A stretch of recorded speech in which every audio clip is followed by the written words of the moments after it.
दोस्तों, आज south Africa और न्यूजीलैंड के माबेन होने वाले मैच का नतीजा आ गया, जहां पर साउथ अफ्रीका ने एक बहुत बड़ी जीत हासिल की।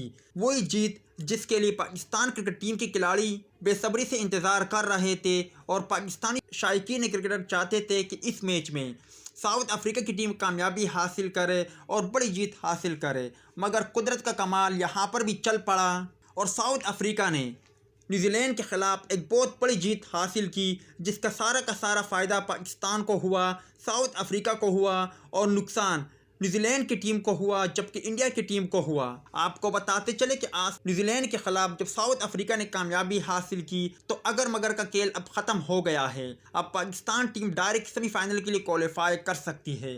दोस्तों, अगर ताज़ा तरीन पॉइंट टेबल पर नज़र डालें तो यहाँ पर साउथ अफ्रीकन टीम टॉप पर आ गया है और उन्होंने इंडियन टीम को दूसरे नंबर पर धकेल दिया। न्यूजीलैंड की टीम तीसरे नंबर पर मौजूद है, ऑस्ट्रेलिया की टीम चौथे और पाकिस्तान की टीम पाँचवें नंबर पर आ गया है। मगर यहाँ पर सारा का सारा फ़ायदा पाकिस्तान को इस सूरत में हुआ कि न्यूजीलैंड का रन रेट काफ़ी ज़्यादा गिर गया और अब पाकिस्तान क्रिकेट टीम अगर अपने आने वाले मैचों में कामयाबी हासिल करती है तो फिर पाकिस्तान टीम सेमीफाइनल के लिए क्वालिफाई कर जाएगा। आप न्यूजीलैंड के रन रेट को देख सकते हो स्क्रीन पर और साथ ही साथ दीगर जो सूरतियाल है पॉइंट टेबल की वो भी आपको स्क्रीन पर नज़र आ रही है।